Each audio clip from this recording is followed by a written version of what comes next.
What? Anything you like? Anything that you need. Is there anything that... Look, Isabel like this coconut body wash so much. Can you get another one? No, we get one when this runs out. So what are you asking for? If there's something we need, then No. we don't need. Get some mints if you can find them. Yes. Yes,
Hey, Eli. Can you hear me?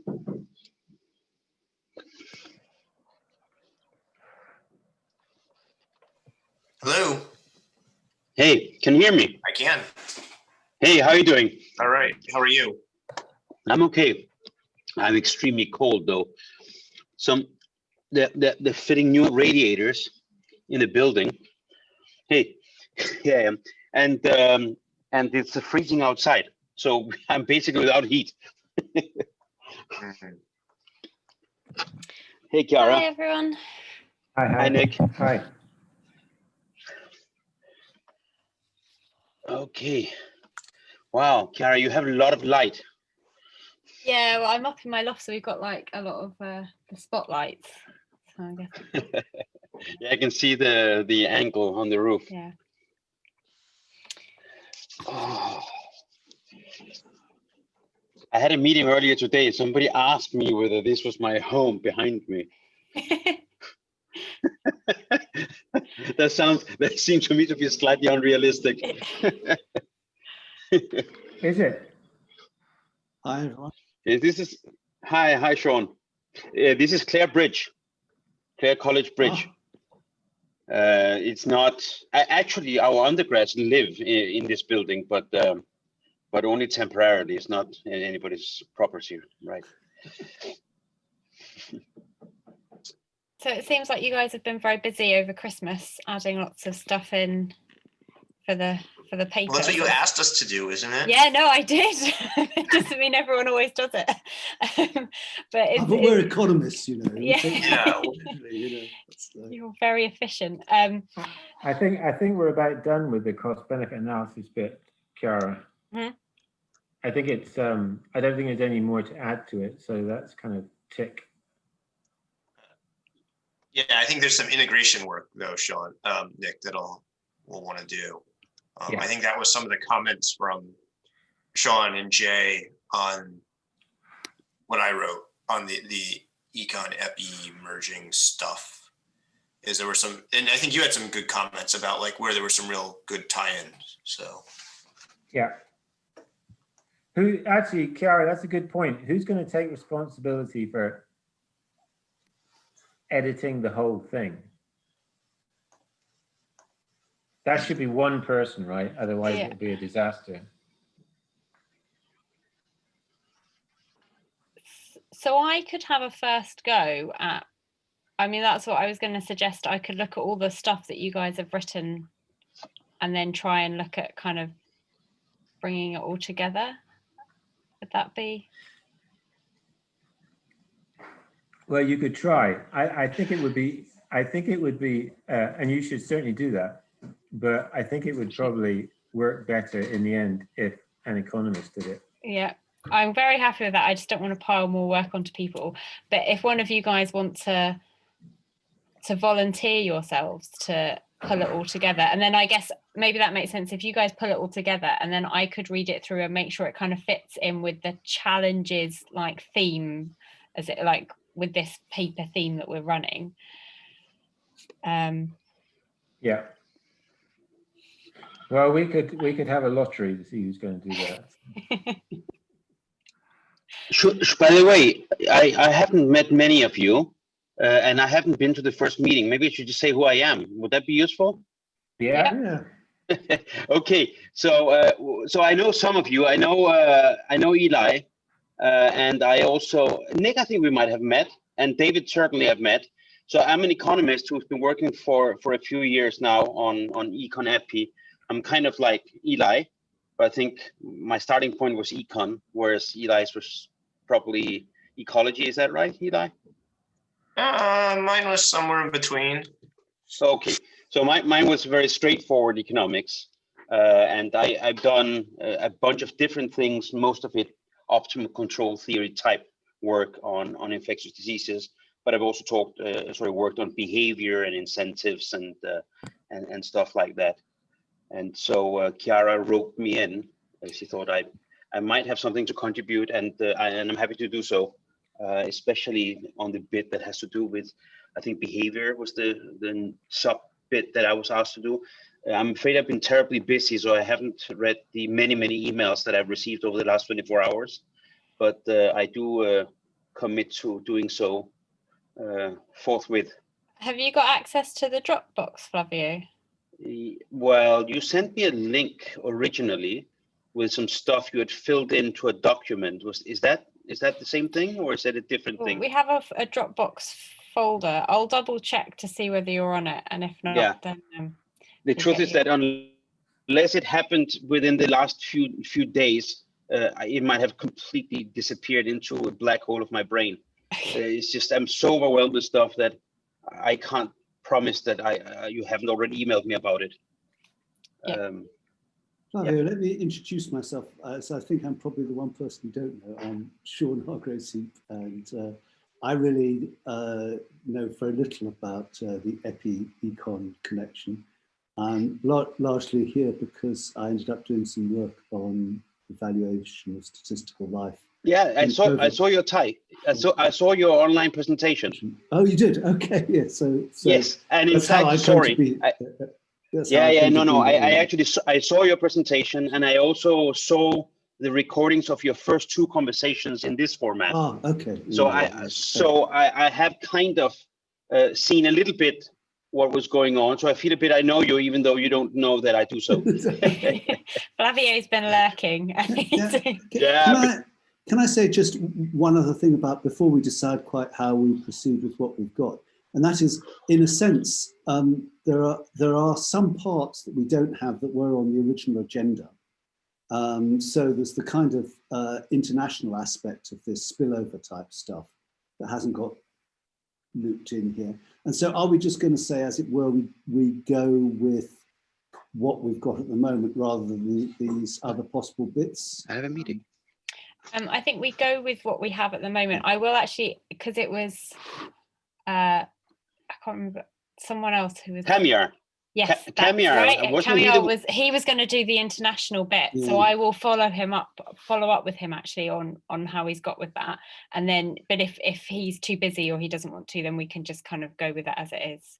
And the other thing that we were going to have there, but I mean, I think there was more of a question mark over this, was the sort of kind of prevention paradox and what economists might be able to say about that too, or in what sense it was a challenge. And that I think has slightly dropped off. And I mean, I don't have a view on either of those, but it's just that I think that in some sense we need to know whether we're going to draw a line and and said, well, they're not here now, we'll work with what we've got, or yeah, decide. Well, Dave is on the call, and Dave is the one. I mean, I think Dave is the one whose name is associated with that. So, Yeah.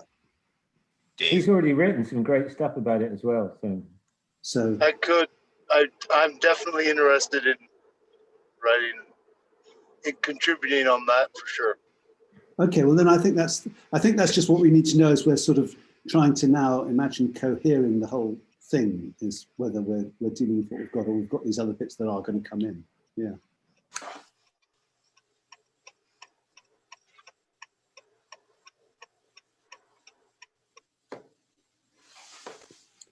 Can I just say that on the sort of trying to run the two substantive bits that we've got at the moment together, I mean, I think in a way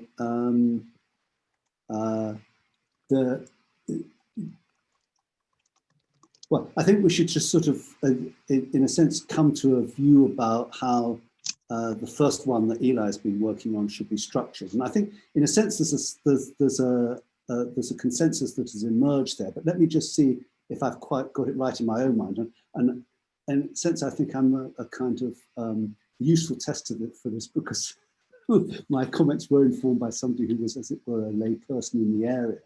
But what I think has been suggested is that, in a way, what I thought of as the once you've got an introduction in place, blah blah blah blah, I thought that it was the first two challenges are essentially assimilated into now a larger background, which, if I get the sort of narrative to that, it is a bit like how the EPI workhorse meets the econ workhorse of expected utility maximization in trying to turn what are parameters in the EPI model into the outcomes of decisions.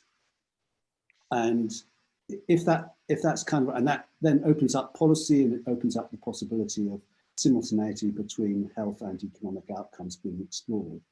And then the four challenges that Jason set out, in my mind, the challenges that are thrown up by that marriage between the two workhorses, which I thought were essentially challenges with respect to expected utility maximization in this context.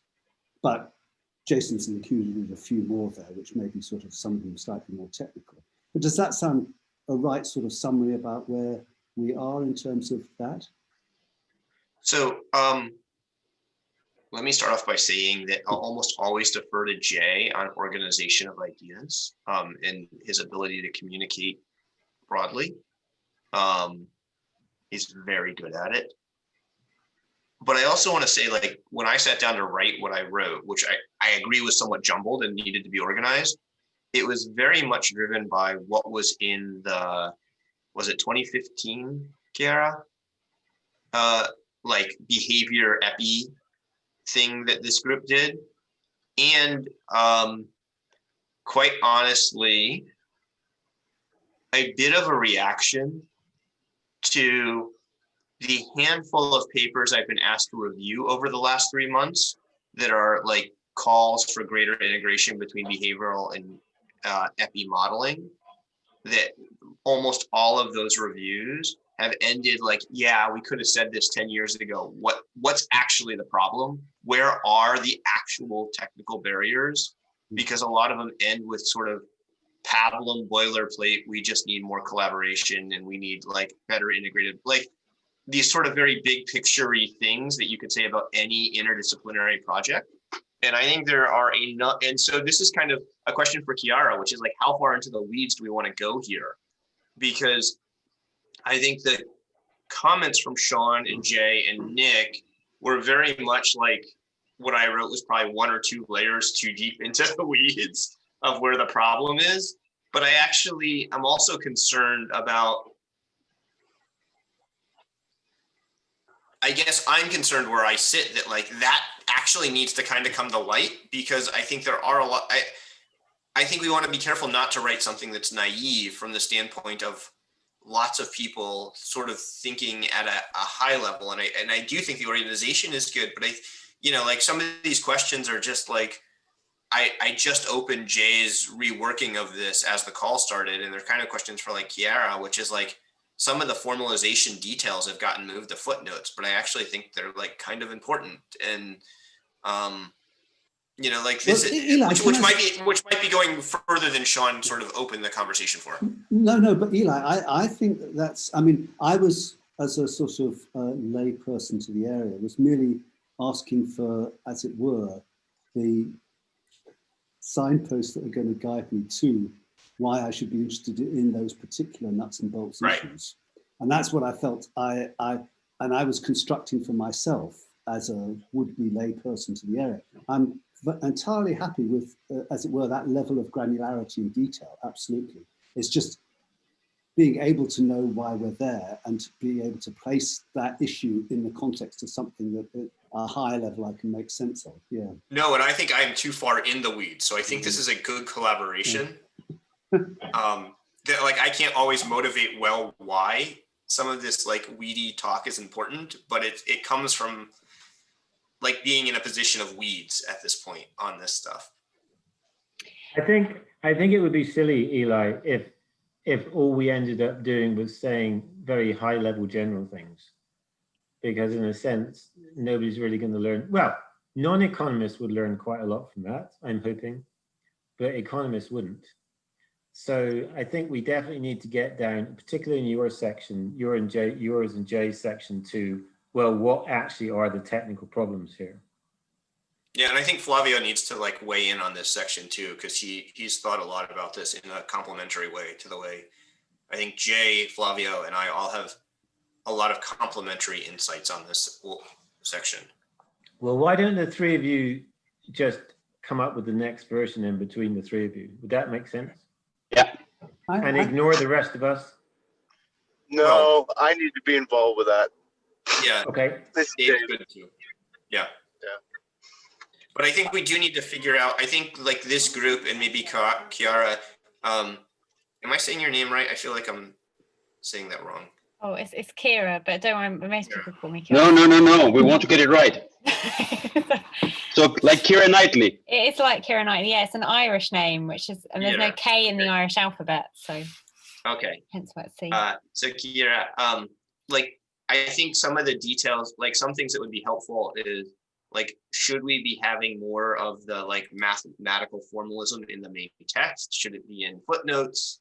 Like these sorts of things might be helpful for us to understand. Yeah, so my initial reaction to that would be, so I agree that we want to go into the nitty-gritty details. I would rather this wasn't like an overarchy paper. I quite like it to come up with problems that people can actually solve like in the next few years. And in terms of detail, I mean, I think it's fine to have mathematical detail in there.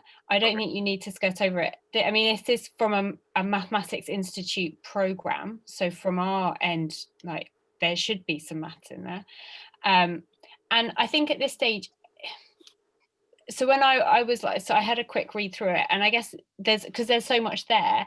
And I guess the thing is, if we decide there is so much there, we could always think about doing a complementary paper to go with this. So we could take out some of the really nitty gritty stuff and put it into a separate paper if we end up having too much. Yeah, can we avoid worrying about that problem just now, Kira? I know how to say your name perfectly well, and now you've got me confused. I have a very dear Irish friend called Kira, and that's what I call her.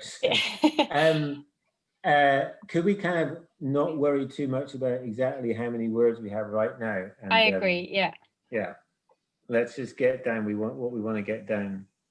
That's, yeah, so sorry, that's what I mean, like put down everything you want to, and if when we come to the end of it, we think, oh, well, we've got too much, we can always think about like what we do with it at that point. But I think we shouldn't leave out stuff that we want to go in, that we think should be there.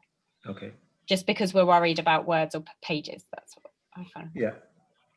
So I think then we have a plan.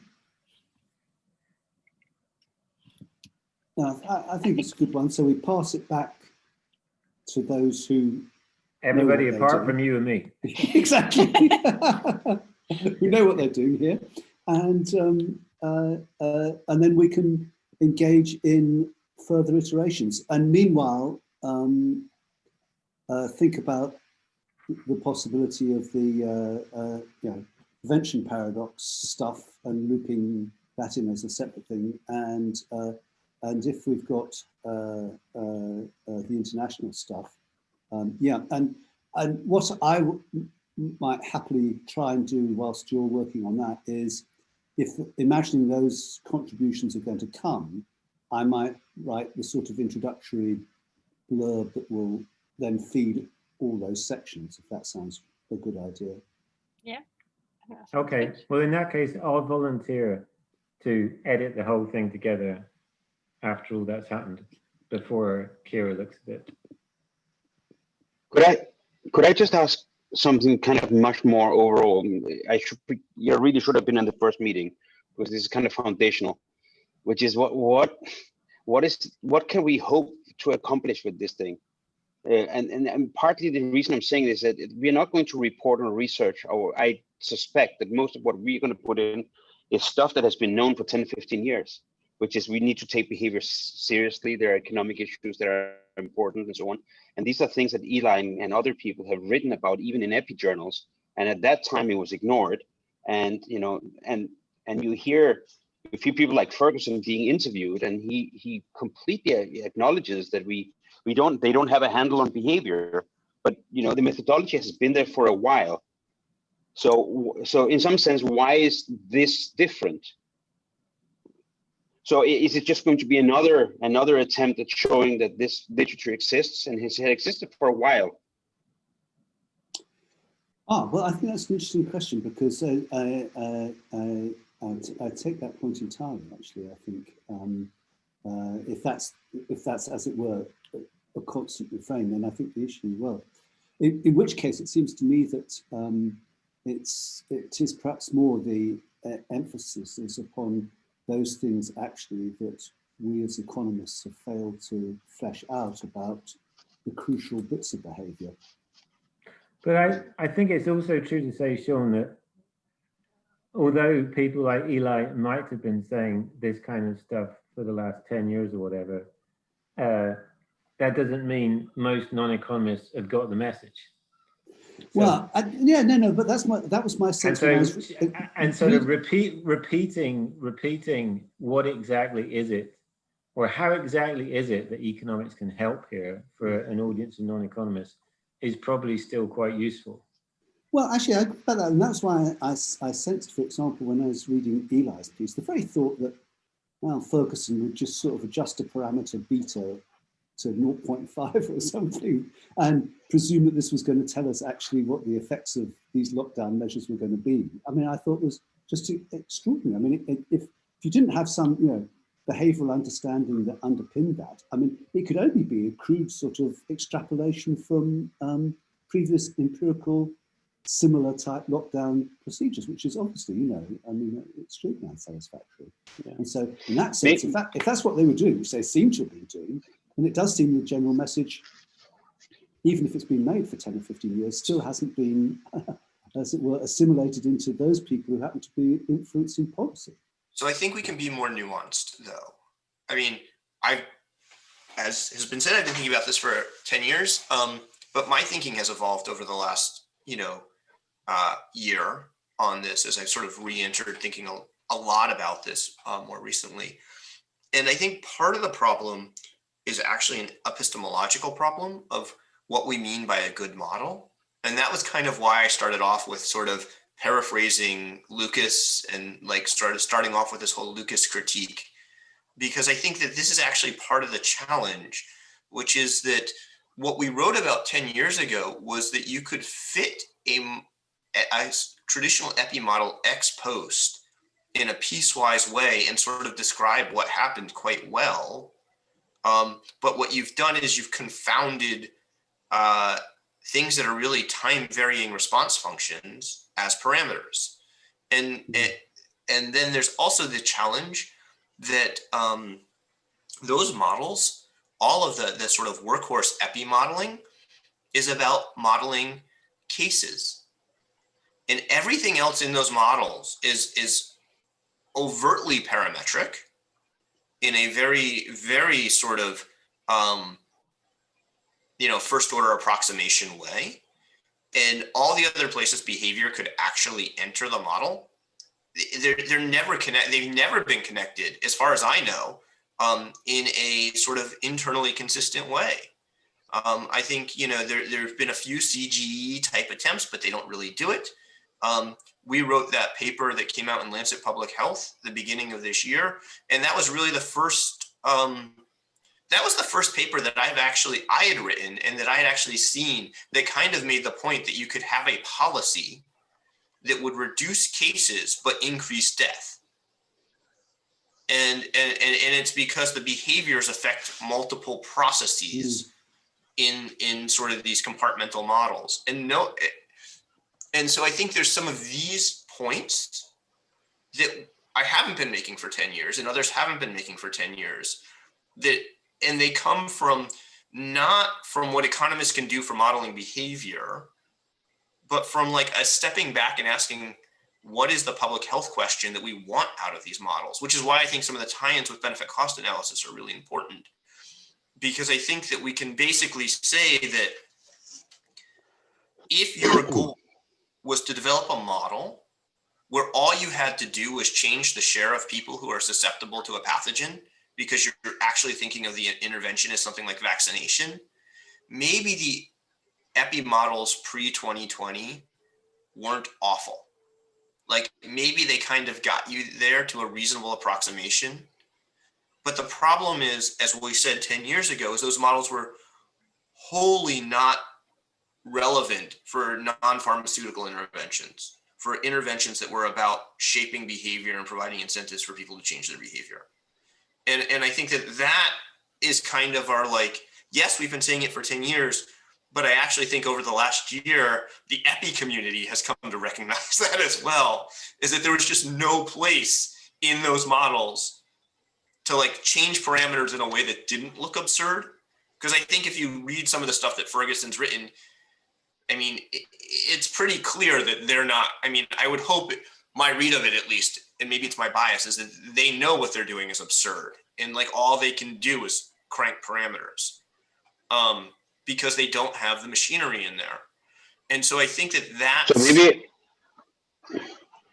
So maybe I should rephrase. It's not that I don't think is worthwhile the attempt. I'm just wondering how should we do things differently? So it's not just every decade there's a new attempt to have them listen. I think we should maybe try to think careful about how we can sell it. There are two things I think we should keep in mind. Maybe this is something Sean should particularly think about when you write the introduction.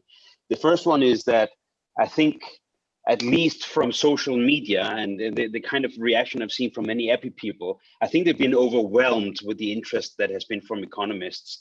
And I think also there's been some really unpleasant rhetoric from economists, basically disparaging the field of epidemiology in ways that have not been constructive. So I think part of the job should be a selling job about how we can actually contribute to their field, rather than saying, oh, we're going to redo your field in our image. So I think that's one thing. And the second thing is there's a piece by an epidemiologist called Ellie something. I can't remember. She's quite Ellie prominent. Klein? Brooks Pollock. I don't know whether you can hear. I don't know whether my sound is working. I know Yes, my it is. video is working. Oh, Your it is. sound is working, yes. Perfectly. Okay, well, I think it was Ellen Brooks Pollock then, probably. Oh, yeah. Who you're... No. Oh, okay. Ellie something. Not Ellen. I'll find it. No, it doesn't matter really. But she's kind of high profile, and she wrote a piece for the Journal of Economic Literature, which is or Journal of Economic Perspectives. One of the big economics journals invited her to give ideas about what she, as an epidemiologist, thinks economists could contribute with. And I thought it was very interesting, but more for how she got things wrong than for what she actually said. It seemed that her conception of economics was very narrow, given what I would think were the main contributions that economics could contribute. So I think also part of the selling job is actually maybe try to change people's perception of what economics is about. it's not just about looking at the economic fallout of the epidemic. We actually have something to say about how to manage the epidemic itself, right? So, so for example, she suggests, we should know more about how to support people to go into self-isolation. Yes, sure, this is an economic issue, but that's just one small corner of the kind of stuff we can contribute with. So anyway, those were my 2 cents. I think we should think carefully about how we sell this if we really want epidemiologists to benefit from this. The other thing I'll say about, if you read the epi literature on behavior, what they've really honed in on, and I think this is an important factor, is heterogeneity.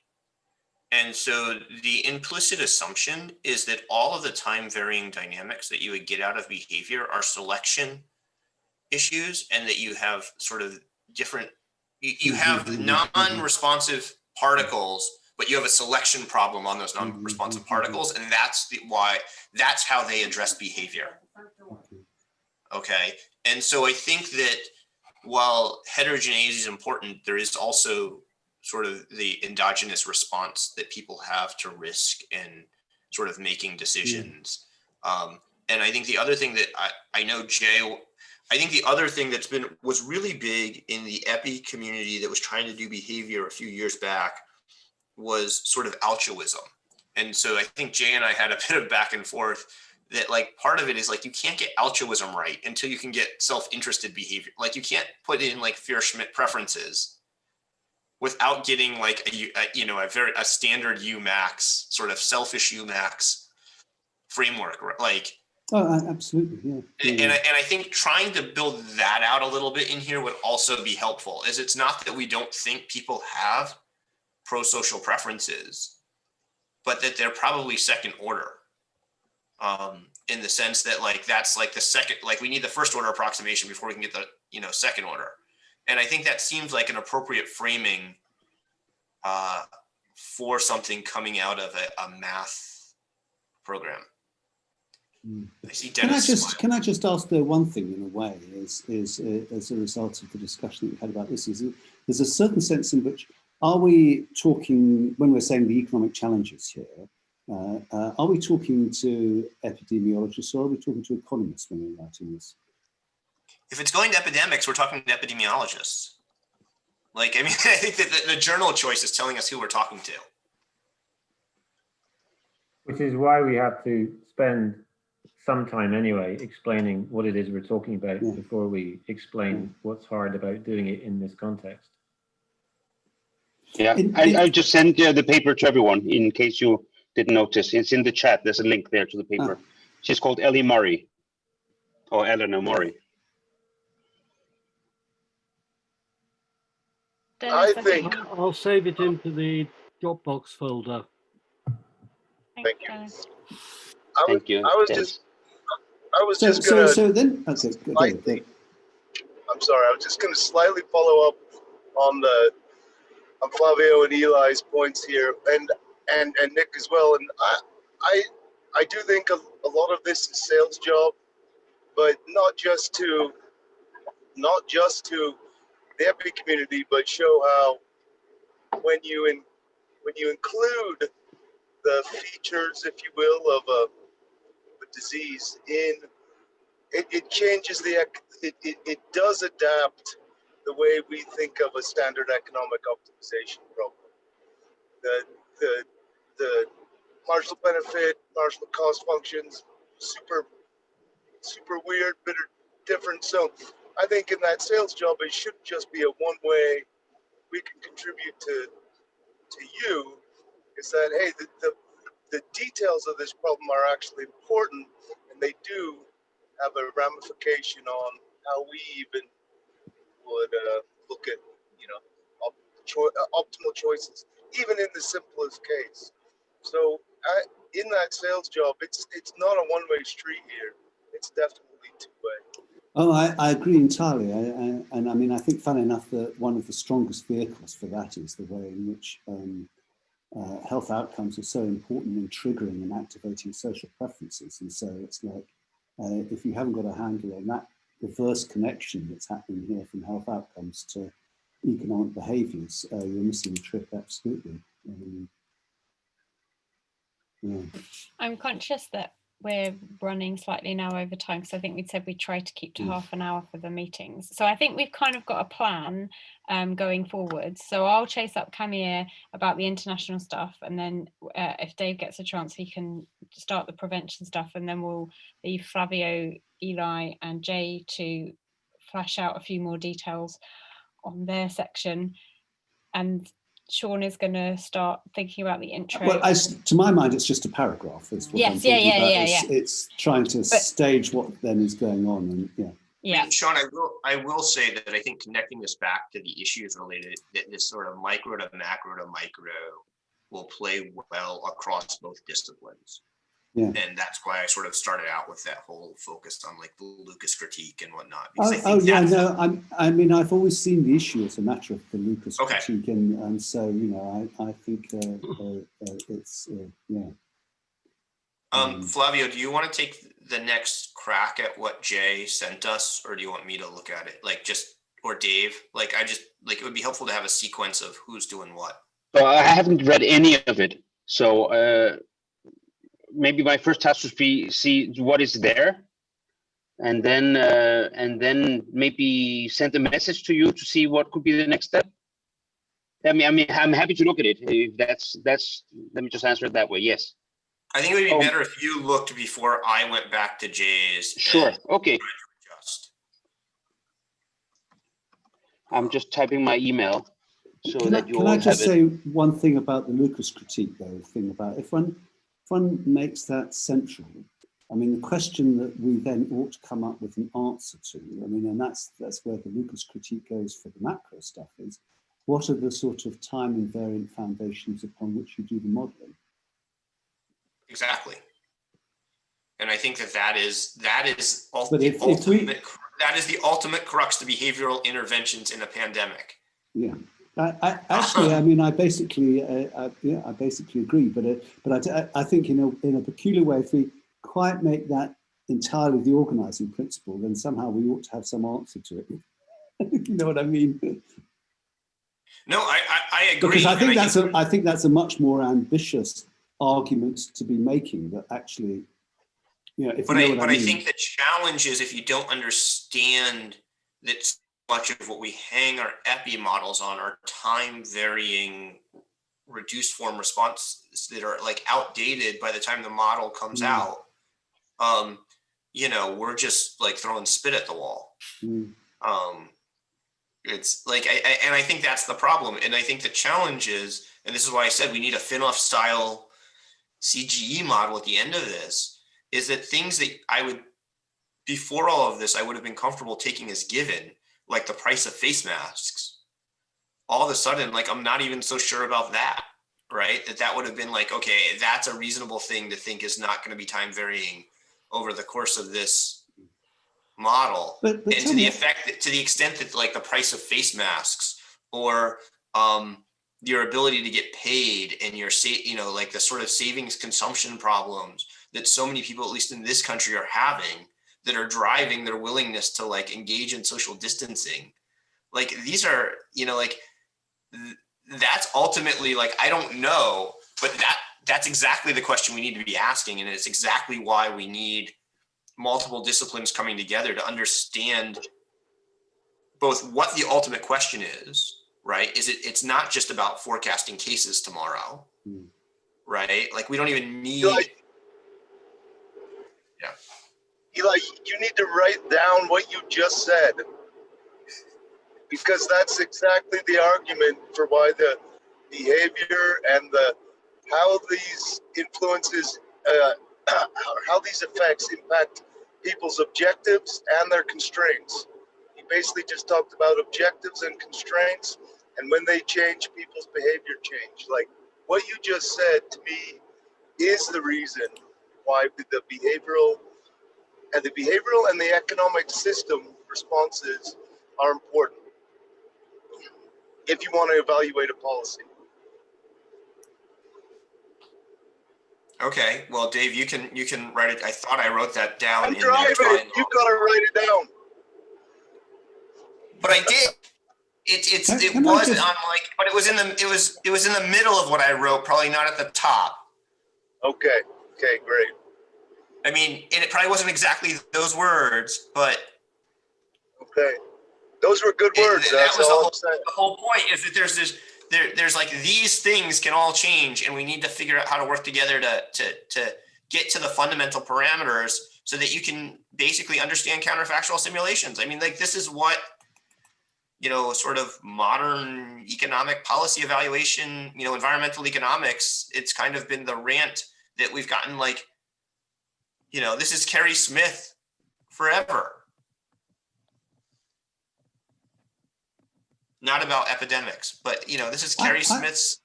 I don't want to prolong this beyond our half an hour really, but I am idly curious to know. I mean, you know, I a long time ago used to be a macroeconomist, and I mean, we had these workhorse representative agent models that came out of the Lucas critique, and it was exactly founding it. And what surprises me in a way is that they haven't just been, as it were, extended to these health outcome decisions. And so, well, they don't. It doesn't work. So that's my 2013 paper, right? Like my 2013 paper creates a representative agent, but the problem with an epidemic is that as soon as you have an epidemic, the key feature of representativeness bifurcates into like susceptible and infected individuals, and we expect those, or at least healthy and sick individuals, are likely to behave differently. Why don't we deal with different. that probabilistically with our representative agent? I mean, it's only you know, so it's probabilistic state. So I can't quite see then, as things are changing, it's the probability distribution function that's changing. Well, because it's the transmission process between the two that's changed. Like there's a structural foundation. Yeah, I mean, look, I'm open to other ideas, Sean, but that's. But can I just say, yeah, but what I mean, that was one question I wanted to ask. But the other thing was that when I was thinking about, you know, you apply the Lucas critique, you say the foundations are, you know, individuals and their preferences. Tricky thing about that, as it seems to me, is that's all right so long as you believe there's also always market clearing. But in something like this, you don't believe in market clearing, really, do you? Because there aren't whole loads of markets for all these health type outcomes. And so again, this is the argument that I made in my 2013 paper for why I don't think the rational expectations model is the right model to be using on the expectations front. Is that like this is why we developed in that paper an adaptive expectations model, and in the 2014, 2015 book chapter, we developed what we called scientific expectations, which was this notion that you have an epidemiologist. It's not just an expectations thing, it's a point about consistency, because what market clearing allows you to do is sort of use a representative agent framework, because you assume that there's going to be some mechanism for making people's decisions consistent with each other. And yeah, you have a problem with the duality theory. I agree. Yes, exactly. And so you need to write down the models in the primal form rather than the dual form, because you can't rely on the expenditure function. I mean, like that's. Well, I suppose what I was thinking about though is when one is saying, well, what is it that you would sort of treat as your time invariant features of the world? It can't just be that it's people's preferences anymore, because actually we're saying that actually that's not enough to know that. Well, I mean, and there's always a problem with there's a fundamental observability problem in economics about we can't observe preferences, so we try and infer preferences conditional on understanding the constraints. And if we take the constraints to be market constraints in sort of our textbook economics, the problem is that we are dealing with non-market constraints as well that need to be modeled out together with the natural scientists. And it's not that we think somehow the fact that the good in question is a non-market good that sort of the axioms of rational choice are somehow violated. They're just much harder to observe as analysts. Well, I agree, but what I also think is that when one's thinking about the implications of the Lucas critique, it's not that you say you just come out with starting from your understanding of people's preferences. You've got to actually begin to understand, as it were, what all those non-market clearing constraints are, because they're yes. In order to understand the preference, in order to get to a proper understanding of preferences, I agree. And so I suppose I'm just exploring what the implications are of taking the Lucas critique as to what you're then going to found your analysis, as it were, fundamentally on something that's... I will say, as the person who likes to get in the weeds, Sean, I think we're in the weeds of a paper that would have to go to an economics journal. Okay. Because I think these weeds are not things that will fit well in epidemics. But I would be interested in pursuing a further conversation about them at some point. Okay, great. So I think we have a plan. Yes. Good chat. Yes. So I think we'd agreed to meet every 2 weeks. So they're redoing all the links at INI. So I'm going to send you all a new Outlook invite for going forwards for the next couple of months on these meetings. And I'll just send a roundup of what we've all agreed from this talk as well. And I'll see you all in 2 weeks. Thank you. Thanks, guys. Take care. Bye. Thanks, guys. Good to see you. Bye. Bye. Bye. Thanks, Dennis. I got everything.